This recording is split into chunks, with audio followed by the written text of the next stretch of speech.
哦哟，今天呢又给大家来开一个大家伙——火山考古恐龙蛋盲盒。看这个体型，大家应该猜得到，陆子爷呀这一次又把恐龙一大家整整齐齐的搬了过来，把这座火山先打开。我现在都能听到里面恐龙的叫声，这还有一个立体的图案，看来里面的恐龙都成骨架了，大家伙都在里面。哟，一个、两个、三个、四个。我们刚才有听到那种微弱的恐龙叫声，应该就是这个恐龙蛋上面这个化石骨骼发出来的。你看，发光发声。看它这个样子，应该早就想破壳而出了。但是呢，我们先不着急，这里还有两个小的呢，先开两个小的。这是一座小火山，哇，即使当一个摆件儿都非常的漂亮。哟，看这个手感，应该是史莱姆。哎呦呦呦呦！颜色都是这种黄黄的岩浆的这种色调，甩都甩不掉，就像蛋黄儿一样。刚出生啊，我们把这恐龙的骨骼全部拆出来。这是一个三角龙的骨骼，在它的头部还有绿色的绣花，看来是一只母恐龙啊。看它的这个说明书，好像还有其他的几种。中间这个应该就是霸王龙了。这一只的表情怎么那么像二哈呢？第二个。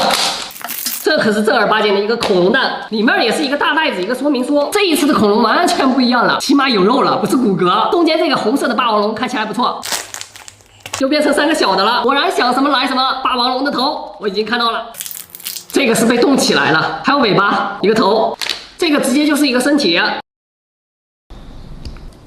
这个霸王龙有点单门，上面还有驼峰，不是火山岩。最后重量级的两个来了。哎呦，还拔不下来，先放一边。4颗小恐龙蛋，还有火山岩，放蛋壳的孵化器。诶，正好，这里还有一份地图，我们需要根据它的指示，一步一步的把整个恐龙都找到。先找到它的这个尾巴，看包装应该就是这个。橙色的太空鲨，藏着一个尾巴。这个太空鲨好像是可以变色的，你看，现在还是橘色的，我再使劲捂一下。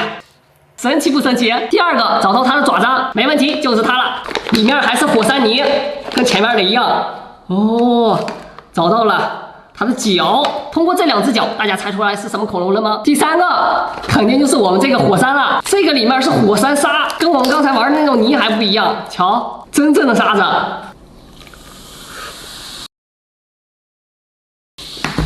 哇塞，岩浆都整个沸腾了。恐龙的爪子。又找到两只脚，第4个就是它的头，终于可以知道里面是什么恐龙了。咦呀，这是什么东西啊？密口患者可不能看这个，就问你害怕不害怕？恐龙头就藏在这里面。最后一个了，我们看是啥？居然是这个发光骨头，看来真的要把它拆下来呀！哇，终于是取出来了。恐龙的身体，这应该是一个脊龙吧？我们把它的肚子剖开。